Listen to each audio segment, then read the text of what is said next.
Well, welcome, church. We are going to be looking at Gentle and Lowly, chapter 19, which is called Rich in Mercy. And in this chapter, Dane Ortland kind of keys in on this verse in Ephesians chapter 2, verse 4, but God being rich in mercy. And kind of in the opening paragraphs, he talks about kind of the verses before and after and how this verse sits in the middle. He says, verses 1 through 3 tell us why we needed saving. We were spiritually dead. Verses 5 and 6 tell us what the saving was. God made us alive. But it's verse 4, right in the middle, that tells us why God saved us. Verses 1 through 3 are the problem. Verses 5 and 6 are the solution. And verse 4 is the reason God actually went about fixing the problem rather than leaving us where we were. And then he goes on in the next page to say, nowhere else in the Bible is God described as rich in anything.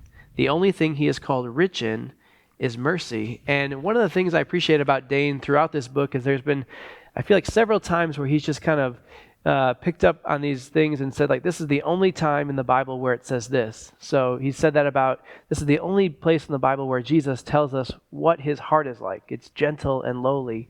And then a couple chapters ago, he talked about in Exodus 34, the very first two words that God uses to describe himself and how important those are. And then here again, he points out the fact that nowhere else in the Bible is God described as rich in anything. And here is the one place, and he's described as rich in mercy. And so we're going to talk about what he's talking about here in this chapter. And I'm joined by Pastor Todd and Andreas Vera, who's a member at our church. And so we're going to discuss this chapter. And I'll just start off with this question. Just kind of the question he's answering is, what does it mean that God is rich in mercy? And how does this description help us to understand what God's mercy is like? I tended to think of the idea of rich in mercy, and I guess one of the things I thought about was just like if you could have a rich meter that you're doing, and so you have this meter and it's so high or whatever, and as we start using it, it wanders down and then has to be built back up and all that kind of stuff, and it's like that he doesn't have one, or if he has one, it's always pegged and rich in mercy, and we can't use it up. And so that was one of the things when I was thinking about that rich in mercy was that picture of just as we talked about it and being rich in it. I really love that idea that we can't use it up and that we shouldn't be hesitant to go there. So that was one of the things I liked. And then I liked in the chapter 2 where he mentioned the idea of like a billionaire in mercy and that he cannot run out. And in fact, as you use it, he gets even more. Yeah. And so those are two things that I thought were really encouraging, thinking about being rich in mercy. Yeah, that's good. Yeah, I think just think about mercy referring to showing concern or showing being moved when you see a need. Yeah. And then the picture of God being rich, as kind of what Todd was saying, it's something that cannot be exhausted. You don't reach a halfway point. Yeah. And I think it's intended to help Christians say, you're not going to get to the point where God is getting tired of being merciful, like he's keeping track of how much mercy he has left. Yeah. It's this lavish, unending well. And so keep drawing from it, right? Yeah, keep pulling from it. Yeah, that's good. Yeah, I like the picture of a well and just, it's a never-ending well. You just keep drawing out more and more. And I think connected to this idea of his mercy being rich, it's connected to the idea that he doesn't have mercy in the sense that like it's something outside of him. Like it's actually like he is rich in mercy. Like it's who he is. Like he talks about God being rich in mercy, and this idea of being, not becoming. And one of the things he says on page 173 is, how can that be? Because mercy is who he is. If mercy was something he simply had, while his deepest nature was something different, there would be a limit on how much mercy he could dole out. But if he is essentially merciful, then for him to pour out mercy is for him to act in accord with who he is. It is simply for him to be God. So he is a billionaire in mercy, and he can never run out because it's who he is. Another thing he talks about in this chapter is kind of just our view of humanity and of our sin. And so, yeah, a question to consider is how does our culture's view, our world's view of humanity and sin differ from the Bible's view of humanity and sin? And how should this influence the way we see God's mercy? Yeah, I think regardless of who you talk to, I think people generally have a sense of their own need, their own kind of limitations. But I think that the kind of help that different people think they need, and I think also the extent to which they're willing to go to get that help really depends on how desperate they feel their condition is without that help. Right? So kind of those three ingredients together. And so you have people who say, yeah, my life is not ideal, it's not perfect, I could use a little bit of help by, in this way. My life is okay without it. And so I'm not going to do anything radical to try to get that help. If it comes easily, I might take some steps towards that. But because they don't see their desperate condition, that this sense of being desperate for help is not what we see very often. So that's what he points to in Ephesians. Paul is trying to get us to say, your condition without this help, it's worse than you're dead. You're spiritually dead. And so that's intended to really help us realize what would you not be willing to give to get this help, if this is your condition without the help. Yeah, that's good. Along those lines, one of the things too is like where we start from on each one. As a non-believer, there's that assumption that a lot of times that we start good. And if I get myself in enough trouble, I might need mercy, as compared to starting as a Christian. Once you have that understanding, you realize I started sinful, I started dead, and how much I'm dependent on mercy just to get going at all. And so those two different premises that we start from. But then I also think of mercy as on the side of being a Christian, compared to like culture and stuff like that too.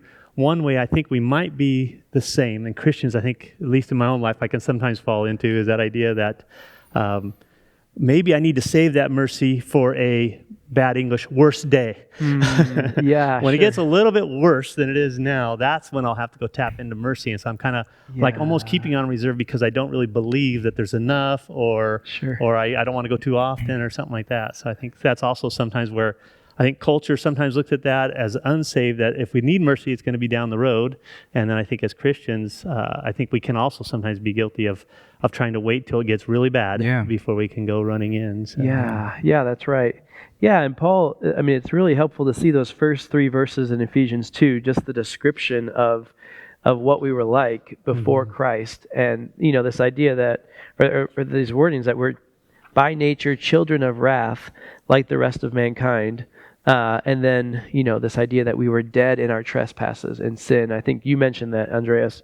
And so he says in the book on 175, Christ was sent not to mend wounded people or wake sleepy people or advise confused people or inspire bored people or spur on lazy people or educate ignorant people, but to raise dead people. And I think that speaks to, the true condition of humanity, that we are, we're so sinful that we can't save ourselves, and that we're spiritually dead. And, what can a dead person do? Like, you can't do anything. And so I think that then causes us to see God's mercy as like so much sweeter and so much richer, because there's nothing we could do in our own strength. We are hopeless, and yet he comes and through Christ then makes us alive, which is, it's just amazing. If I could just jump in there, going back to your previous question about being rich in mercy and how that plays in, I do think that we probably have all experienced different people in our lives kind of helping us, in times of need, and there is this sense of being hesitant to ask somebody for help, especially if it's something big, and then if they come through, they're super generous, they give of their time. Then you're really, really hesitant to go a second time. I just asked them, last month for this or last week for this.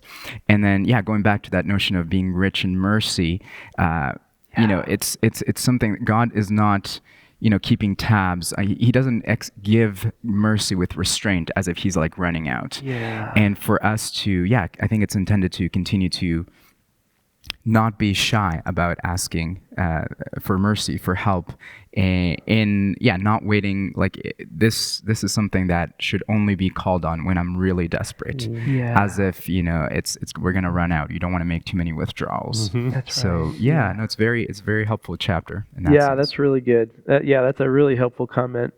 Well, maybe one question to close with. On page 178, we see Jesus says, when we see Jesus, or Ortland says, when we see Jesus, we are seeing what rich in mercy looks like, how rich in mercy talks, how it conducts itself towards sinners, how it moves towards sufferers. And so as you guys think about that, what are some examples that come to mind, or how would you describe the way Jesus displays this rich mercy towards people?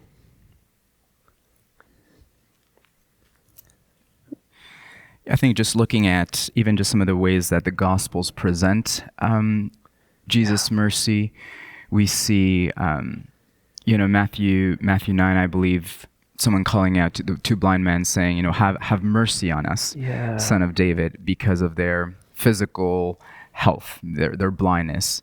But then later on, you see more spiritually oppressed. So the woman who has a demon, she calls out and said, "Have mercy on me, Yeah. O Lord." And then in Luke, you see the parable that Jesus tells of the sinner who says, "Just have mercy on me, a sinner." And so I think one of the things that we see is that the mercy of Christ is directed towards all kinds of different needs, whether it's physical, whether it's spiritual, whether it's moral. It's not just reserved for a specific kind of thing. Sometimes we might just think, it's a spiritual mercy when I'm struggling spiritually. Right.